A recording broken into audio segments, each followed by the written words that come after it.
दोस्तों central government financial problem से जूझ रही वोडाफोन आइडिया लिमिटेड को सरकारी टेलीकॉम कंपनी बीएसएनएल में विलय कराना नहीं चाहती है और ये जानकारी सेंट्रल गवर्नमेंट के टॉप सोर्सेस ने दी है। सेंट्रल गवर्नमेंट का स्टैंड वोडाफोन आइडिया के कुमार मंगलम बिरला के उस बयान के बाद आया है जब उन्होंने कहा था कि वो अपनी 27% हिस्सेदारी किसी को भी सौंप कर राष्ट्रहित में वोडाफोन आइडिया लिमिटेड को बचाना चाहते हैं। सेंट्रल गवर्नमेंट के सोर्सेज ने कहा कि वोडाफोन आइडिया कर से जूझ रही कंपनी है, इसके साथ ही उसके कारोबार में नुकसान हो रहा है। इसका सरकारी टेलीकॉम कंपनी बीएसएनएल में विलय नहीं कर पाने के पीछे कई कारण हैं और उसके पीछे स्ट्रॉन्ग आर्ग्यूमेंट है।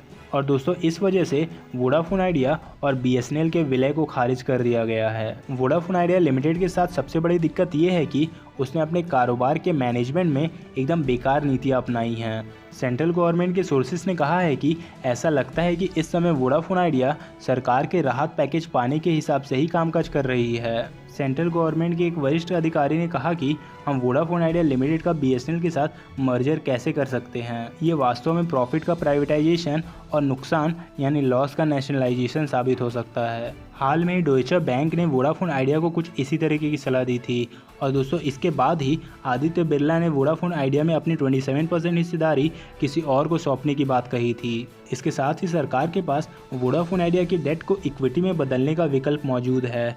इसी वजह से वोडाफोन आइडिया के बीएसएनएल में मर्जर की बात उठाई थी। डॉइचे बैंक ने एक रिपोर्ट में कहा है कि अगर वोडाफोन आइडिया को सरकारी टेलीकॉम कंपनी बीएसएनएल के साथ मर्जर हो जाता है तो वोडाफोन आइडिया के शेयर होल्डर पर बोझ बहुत ही कम हो जाएगा। दोस्तों अगर बात बीएसएनएल और एमटीएनएल जैसी सरकारी कंपनी की करें तो सरकार ने पब्लिक सेक्टर की इन दोनों कंपनियों को बचाने के लिए काफ़ी प्रयास किए हैं और अब ऐसा माना जा रहा है कि वोडाफोन आइडिया लिमिटेड को बचाने के लिए सरकार के पास इसका बीएसएनएल और एमटीएनएल में विलय करने के अलावा कोई और ऑप्शन नहीं बचा है। तो दोस्तों सेंट्रल गवर्नमेंट काफ़ी प्रयास कर रही है वोडाफोन आइडिया कंपनी को बचाने के लिए। हालांकि सेंट्रल गवर्नमेंट सरकारी टेलीकॉम कंपनी बीएसएनएल में विलय नहीं कराना चाहती है, लेकिन उनके पास कोई ऑप्शन भी नहीं है। तो दोस्तों आने वाला समय ही बताएगा कि सेंट्रल गवर्नमेंट बीएसएनएल में विलय कराती है या फिर नहीं। तो दोस्तों ये थे कुछ अपडेट वोडाफोन आइडिया कंपनी को लेकर। इस वीडियो में फिलहाल इतना ही, मिलते हैं नेक्स्ट वीडियो में।